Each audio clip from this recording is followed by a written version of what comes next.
নমস্কার বন্ধুরা, Bengali classic স্টেশনে আপনাদের সকলকে স্বাগত জানাই।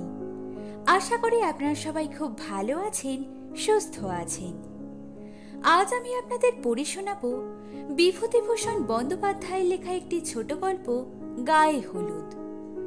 গল্পটি আপনারা পুরোটা শুনবেন, আর যদি ভালো লাগে তাহলে গল্পে একটি লাইক করে চ্যানেলটিকে অবশ্যই সাবস্ক্রাইব করে রাখবেন, এই রকমই ভিন্ন স্বাদের গল্প প্রতিনিয়ত শোনার জন্য। শুনতে থাকুন বিভূতিভূষণ বন্দ্যোপাধ্যায়ের লেখা গায়ে হলুদ।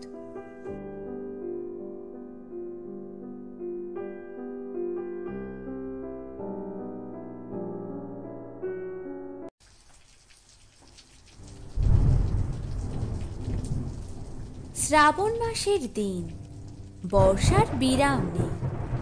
এই বৃষ্টি আসছে, এই আকাশ পরিষ্কার হয়ে যাচ্ছে। ক্ষেতে আউশ ধানের গোছা কালো হয়ে উঠেছে। ধানের শীষ দেখা দিয়েছে অধিকাংশ ক্ষেতে। পুঁটি সকালে উঠে একবার চারিদিকে চেয়ে দেখলে চারিদিক মেঘে মেঘাচ্ছন্ন। হয়তোবা একটু পরে টিপ টিপ বৃষ্টি পড়তে শুরু করে দেবে। আজ তার মনে একটা অদ্ভুত ধরনের অনুভূতি। সেটাকে আনন্দও বলা যেতে পারে, ছদ্মবেশী বিষাদও বলা যায়। কি যে সেটা ঠিক করে না যায় বোঝা, না যায় বোঝানো। আজ তার বিয়ের গায়ে হলুদের দিন। এমন একটা দিন তার 12 বছরের ক্ষুদ্র জীবনে এইবার এই প্রথম এলো। সকালে উঠতেই জেঠিমা বলেছে, অপুটি, জলে ভিজে ভিজে কোথাও যাসনি? আর 3টে দিন কোনো রকমে ভালোই ভালোই কেটে গেলে যে বাঁচি মা। আজ কি বার? মঙ্গলবার। শনিবার বুঝি বিয়ের দিন। পুঁটির মনে সত্যি কেমন হয়। আনন্দের একটা ঢেউ যেন গলা পর্যন্ত উঠে আটকে গেল। বিয়ে বেশি দূরে কোথাও নয়, এই গ্রামেই, এমনকি এই পাড়াতেই। একঘর ব্রাহ্মণ আজ বছরখানেক হলো অন্য জায়গা থেকে উঠে এসেছেন এখানে। 2খানা বড় বড় মেটে ঘর বেঁধেছেন, 1খানা রান্নাঘর। এতদিন ধরে সে সঙ্গিনীদের সঙ্গে সেই বাড়িতে কুল পাড়তে গিয়েছে, সত্যনারায়ণের শিন নিয়ে আনতে গিয়েছে। যখন পাড়ার প্রান্তের ঘন জঙ্গল কেটে সে ভদ্রলোক বাড়ি তৈরি করেন ঘাটে যাবার পথের একেবারে ডান ধারে, তখন সে কতবার ভেবেছে এই ঘন বনের মধ্যে বাড়ি করে বাস করবার কার না জানি মাথা ব্যথা পড়ল। অথচ কে জানত সেই বাড়িটাই আজ 1 বছর এখনো পড়েনি, তার শ্বশুর বাড়ি হবে। কতদূর আশ্চর্যের কথা, কতদূর বিস্ময়ের কথা, ভাবলে অবাক হয়ে যেতে হয়। অথচ তারই ক্ষুদ্র জীবনে এমন একটা মহাশ্চর্য ব্যাপার সম্ভব হলো। যখনই সে এই কথাটা ভাবে, তখনই সে শুদ্ধ, তার মন শুদ্ধ যেন কত দূরে কোথায় চলে যায়। ওই ভদ্রলোকের একটি মাত্র ছেলে, নাম সুবোধ। তারই সঙ্গে ওর বিয়ের সম্বন্ধ হয়েছে। সুবোধকে এই সম্বন্ধের আগে তাদের বাড়িতে কয়েকবার যাতায়াত করতে দেখেছে। বেশ ফর্সা, লম্বা মতো মুখ। এবার ম্যাট্রিক দিয়েছে, এখনো পরীক্ষার ফল বার হয়নি। আগে আগে সত্যি কথা বলতে গেলে সুবোধের মুখ পুঁটি তত পছন্দ করত না। তার দাদার সঙ্গে যতবার এসেছে তাদের বাড়িতে, পুঁটি ভাবত, দেখো না ঘোড়ার মুখখানা। কিন্তু আজকাল আর সুবোধের মুখ ঘোড়ার মতো তো মনেই হয় না, মনে হয় বেশ চমৎকার মুখ। গ্রামের ছেলেদের মধ্যে অমন চোখ, অমন রং, অমন মুখের গড়ন কার আছে? রায়েদের পাঁচি সেদিন বলেছিল তাকে, হ্যাঁ রে, তুই যে বড় ঘোড়ামুখ বলতিস, তোর অদৃষ্টে শেষকালে কিনা সেই ঘোড়ামুখ হয়ে জুটল। পুঁটি মারতে ছুটে গিয়েছিল তার পিছু পিছু। পুঁটির বাবা গোলার তরে দাঁড়িয়ে ধান পাড়বার ব্যবস্থা করছে। তার বাবা বেশ চাষিবাসী গেরস্ত। পুঁটিদের বাড়িতে 4টা বড় বড় ধানের আউড়ি আছে, গোলা আছে একটা। আউড়ি জিনিসটা গোলার চেয়ে অনেক ছোট। 3-4 বিষ ধান ধরে, আর একটা গোলায় ধরে 1 পৌটি অর্থাৎ 16 বিষ ধান। তাদেরও ধান আছে গোলা ভর্তি, সব কটা আউড়ি ভর্তি। কলকাতায় চাকুরি করেন এ পাড়ার হরি কাকা। তিনি মাঝে মাঝে গাঁয়ে এসে পুঁটির বাবাকে বলেন, আরে কি হে রায়মশাই, এ বাজারে তো আপনি রাজা। গোলা ভর্তি ধান রেখেছেন ঘরে, আপনার মোহরা নেই কে? কলকাতার কিউতে দাঁড়িয়ে 1 সের চাল নিতে হচ্ছে, আর আপনি? পুঁটি জিজ্ঞেস করেছিল, কিসে দাঁড়িয়ে চাল নিতে হয় বাবা? হরি কাকা বলছিল। কে জানে কিসে দাঁড়িয়ে? তুই নিজের কাজ কর, আমি আমার কাজ করি, মিটে গেল। তুমি জানো না বুঝি ও কথাটার মানে? না জেনেও তো পায়ের উপর পা দিয়ে এ বাজারে চালিয়ে দিলাম মা। কলকাতার মুখ না দেখেই তো বেশ যাচ্ছে। কলকাতায় নাকি মানুষের 1 সের চালের জন্য 4 ঘন্টা কোথায় নাকি দাঁড়িয়ে থাকতে হয়। কি যে বাড়িতে তার বিয়ে হচ্ছে, তাদের অবস্থা এত ভালো নয়। সুবোধ যদি পাশ করে তবে হরি কাকা ভরসা দিয়েছেন, কলকাতায় নিয়ে গিয়ে ওর অফিসে চাকুরি করে দেবেন। তাহলে তাকেও কি কলকাতায় গিয়ে বাসায় থাকতে হবে, আর সেই দাঁড়িয়ে রোজ 1 সের চাল নিয়ে রাঁধতে হবে? সে যে বড় কষ্ট। তবে মানে সুবোধ যদি সঙ্গে থাকে, সে বোধহয় সব রকম কষ্টই করতে প্রস্তুত আছে। তাদের ধানের গোলা থেকে ধান পাড়া হচ্ছে।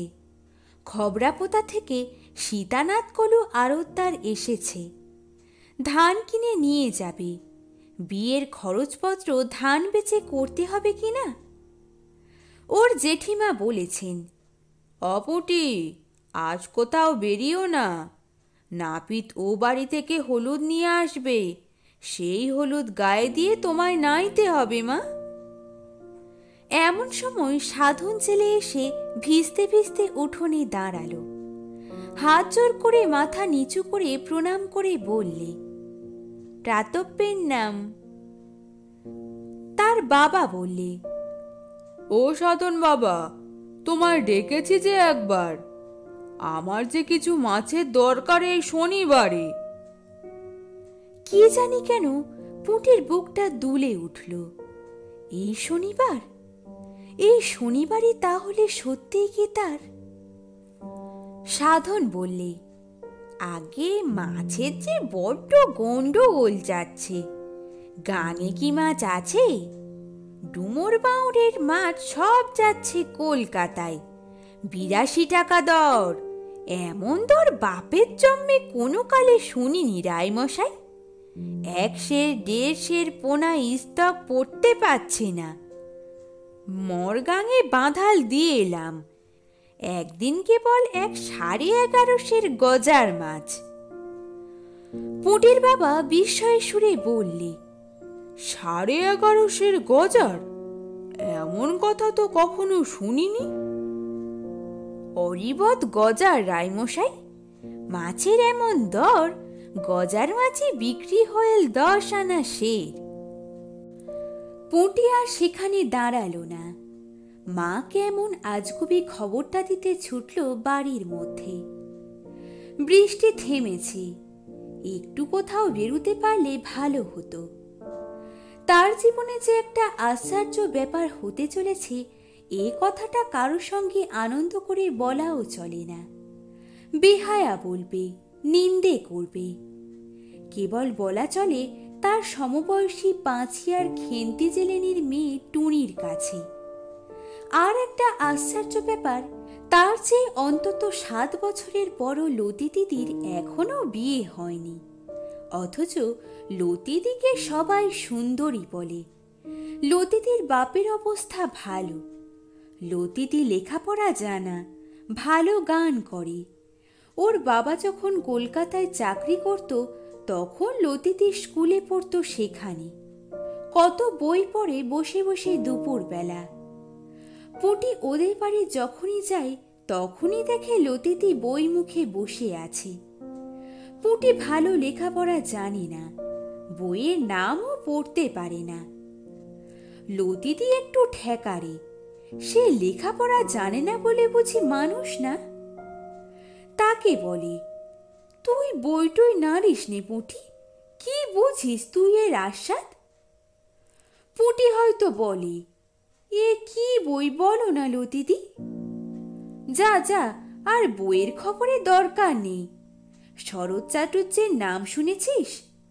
কোথা থেকে আর শুনবি? তোরা শুধু জানিস ঢেঁকিতে পাড় দিয়ে কি করে চিড়ে কুটতে হয়, তাই করগে যা, এখানে কেন আবার?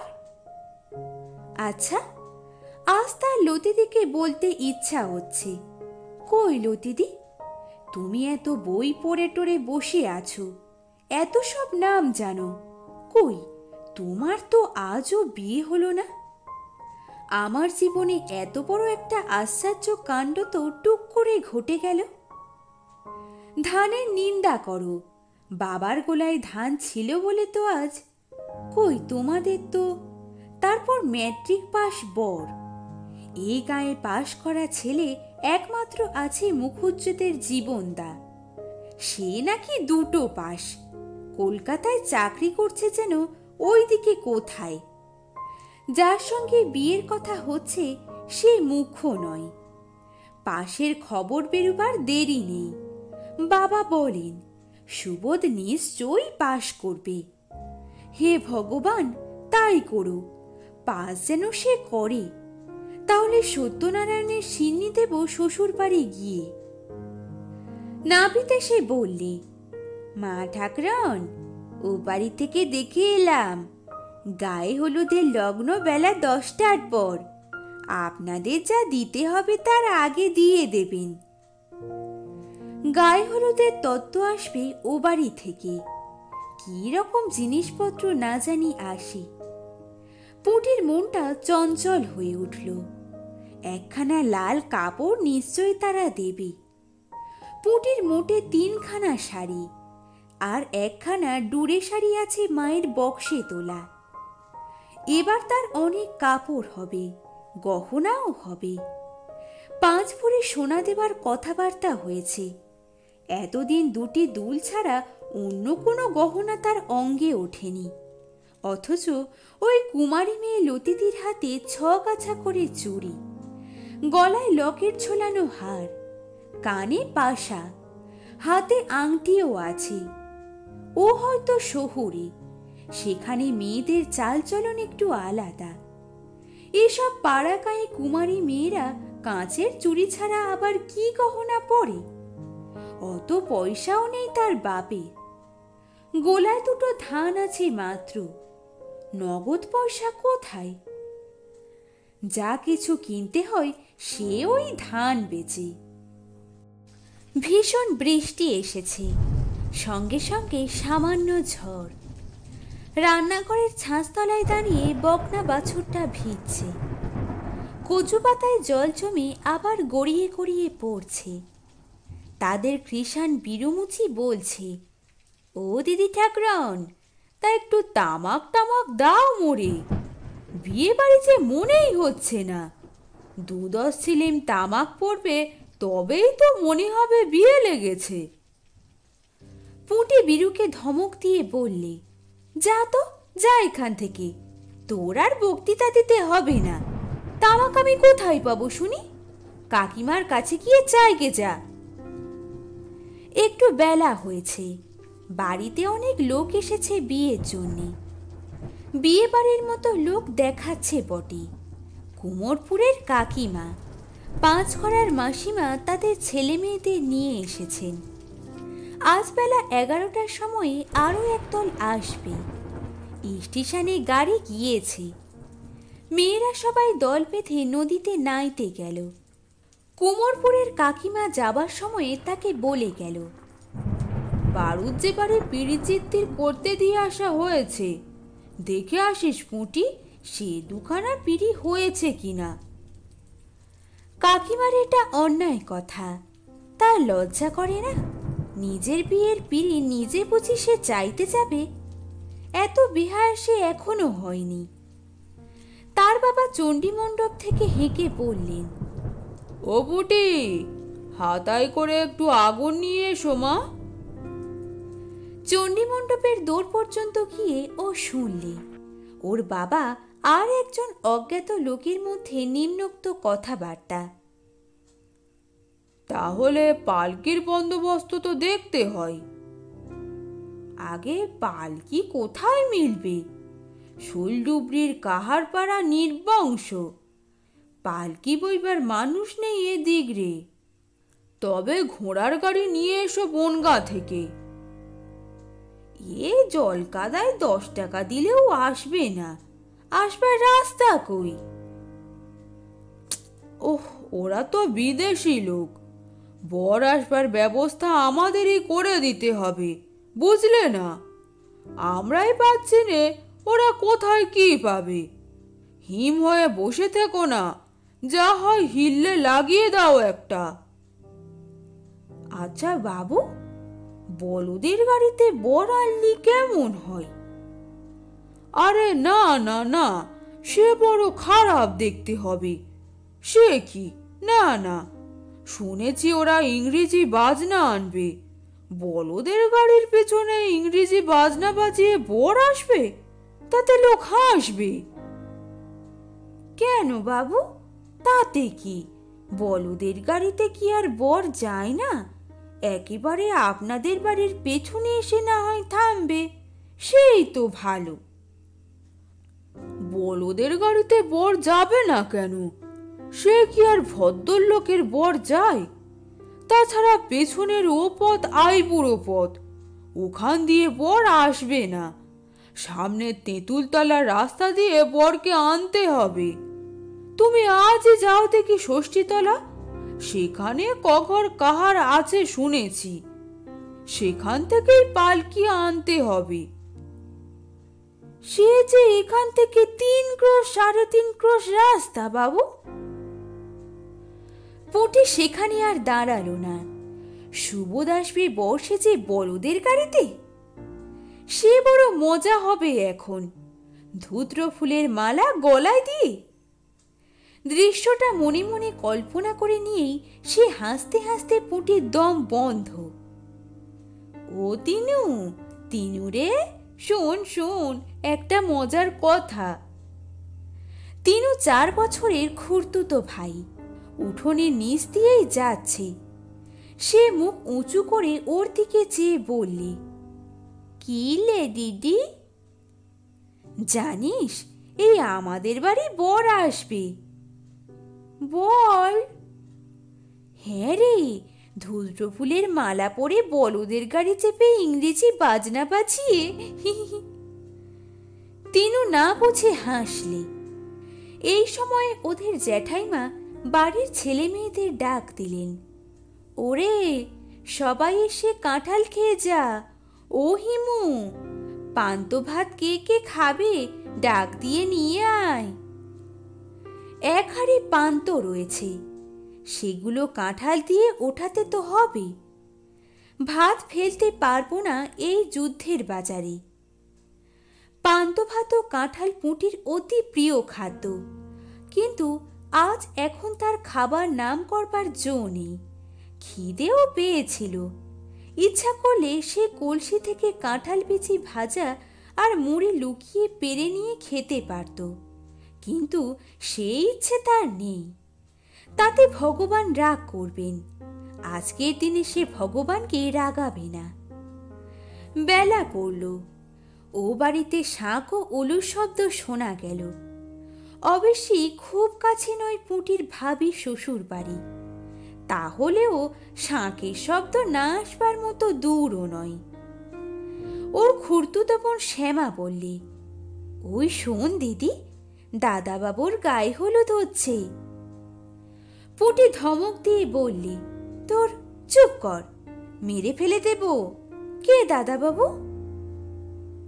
বারে, হয়েছেই তো, আর তো 2 দিন। না, তা হোক, আগে থেকে বলতে নেই। জ্যাঠাইমা তো বলেছে। জ্যাঠাইমা কি বলেছে? বলেছে আমাদের জামাইয়ের গায়ে হলুদ হচ্ছে, সেখান থেকে তত্ত্ব নিয়ে নাপিত এবার এসে পৌঁছে যাবে। তা বলুকে, আমাদের বলতে নেই। আচ্ছা দিদি, দাদাবাবু সুবোধবাবু পাশ করেছে? খবর তো এখনো বের হয়নি। আমি ওপাড়ার রাধিদের বাড়ি গিয়েছিলাম এই একটু আগে। রাধির দাদা পাশ করেছে। কাল বিকেলে কলকাতা থেকে ওর কাকা খবর দিয়েছে। তোর দাদাবাবুর, মানে ওর, দূর, ওই কেশববাবুর ছেলের খবর কে পাঠাবে কলকাতা থেকে? ওদের তো কেউ নেই কলকাতায়।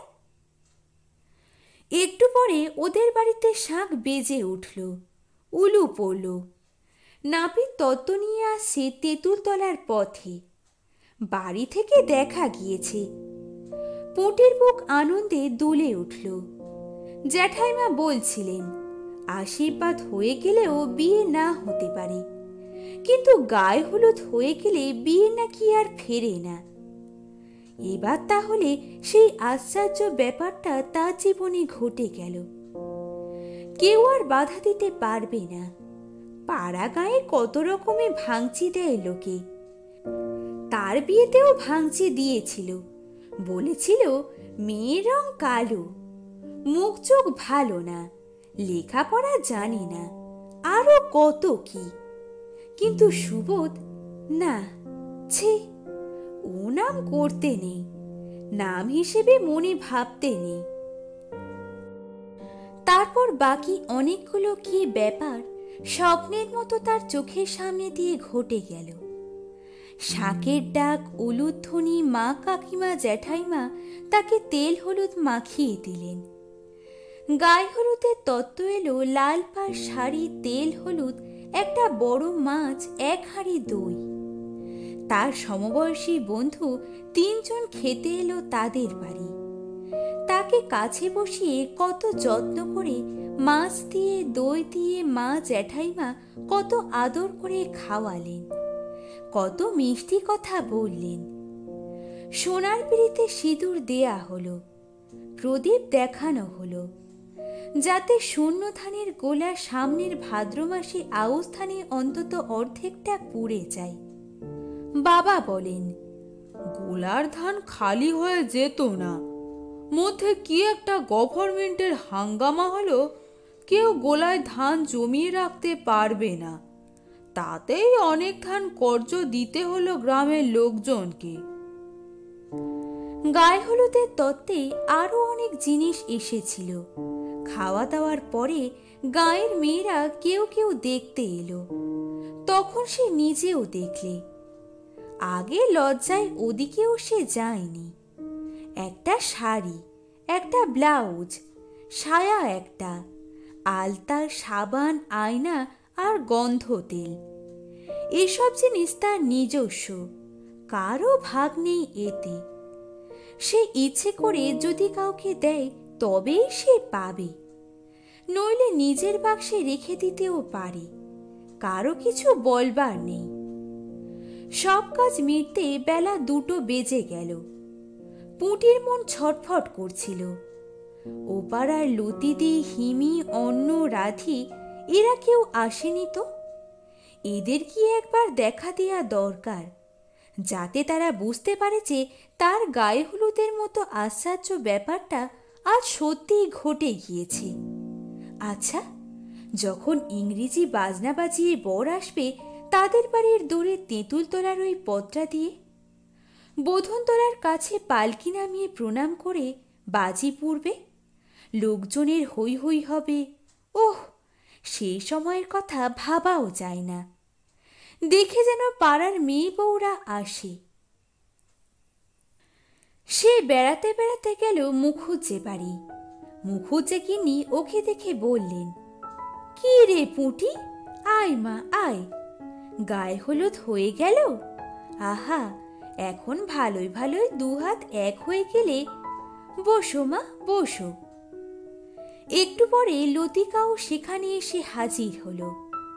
পুঁটিকে দেখে বললে, ও পুঁটি, তোর আজ গায়ে হলুদ ছিল না, হয়ে গেল? কি তত্ত্ব এলো শ্বশুর বাড়ি থেকে? মুখুজ্জেগিনি বললেন, বস মা তোরা।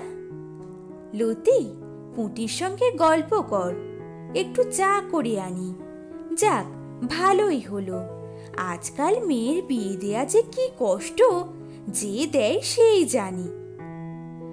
পাশের বাড়ির জানলা দিয়ে গাঙ্গুলিদের ছোট বউ ডেকে বললে, ও কে, পুঁটি নাকি?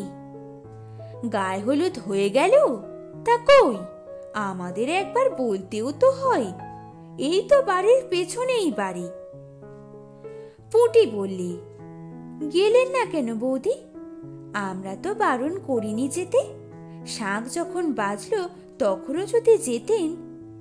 লতিকা ভাবলে, পুঁটি ছেলে মানুষ, এ উত্তরটা দেওয়া ওর উচিত হলো না। এখানে ও কথা বলা ঠিক হয়নি, কিন্তু এর পরবর্তী ব্যাপারের জন্য সে বা পুঁটি কেউই প্রস্তুত ছিল না। গাঙ্গুলিদের ছোট বউ মুখ লাল করে উত্তর দিলে, কি বললি? যত বড় মুখ নয় তত বড় কথা। আমরা কখনো গায়ে হলুদ দেখিনি। শাঁখে ফু পড়লে অমনি কুকুরের মতো ছুটে যাব তোমাদের বাড়ি পাতা পাততে। অত অহংকার ভালো নয় রে পুঁটি, তোমার বাপের বড্ড ধানের গোসা হয়েছে না? অমন বিয়ে আমরা কখনো কি দেখেছি জীবনে? ছেলের না আছে চাল, না আছে চুলো, সংসারে মানুষ নেই বলে হাঁড়ি ঠেলতে নিয়ে যাচ্ছে। ছেলের বিদ্যে কত তা জানতে বাকি নেই, এবার তো ম্যাট্রিক ফেল করেছে। এখানে লতিকা আর না থাকতে পেরে বললে, কে বললে ছোট বৌদি, সুবোধবাবুর পাশের খবর তো পাওয়া যায়নি? কেন পাওয়া যাবে না? চিঠি এসেছে ফেল করেছে বলে, ওরা সে চিঠি লুকিয়ে ফেলেছে। বিয়ের আগে ও খবর জানাজানি হতে দেবে না। উনি তো হাট থেকে চিঠি আনেন, পোস্ট কার্ডে চিঠি। উনি সন্ধ্যের পর সুবোধদের বাড়ি দিয়ে এলেন। আমাদের চোখে ধুলো দেওয়া গো। পুঁটির চোখের সামনে সব অন্ধকার হয়ে বিশ্ব সংসার লেপে মুছে গিয়েছে। মুখরা দর্পিতা ছোট বউয়ের মুখের কাছে সে কি করে দাঁড়াবে? চেঁচামেচি শুনে মুখুজ্জেগিন্নি হাঁ হাঁ করে ছুটে এলেন। লতিকা ওর হাত ধরে নিয়ে ঘরের মধ্যে গেল। মুখুজ্জেগিন্নি ঘরের মধ্যে এসে চাপা গলায় বললেন, আহা, ছেলে মানুষ, ওর স্বাদ আহ্লাদের দিনটা অমন করে বিষ ছড়াতে আছে। ছি, দেখো তো লতি কাণ্ডটা। কাঠের পুতুলের মতো আড়ষ্ট পুঁটির হাত ধরে ততক্ষণ লতিকা বলছে, চল পুঁটি, চল চল, তোকে বাড়ি দিয়ে আসি। ছি, বৌদির কি কাণ্ড! ওসব কথা মনে করিস নে, মিথ্যে কথা। চল পুঁটি ভাই। লতিকার গলার সুরে ও কথার ভাবে কিন্তু পুঁটির মনে হলো লতিদিও এই খবরটা জানি। কি জানি, হয়তো গাঁয়ের সবাই জানি। সেই কেবল জানত না এতক্ষণ। পথে পা দিয়ে লজ্জায় অপমানে সে ছেলে মানুষের মতো কেঁদে ফেলে বললে, লতিদি, আমি কি বলেছিলাম ছোট বৌদিকে? খারাপ কথা কিছু বললাম?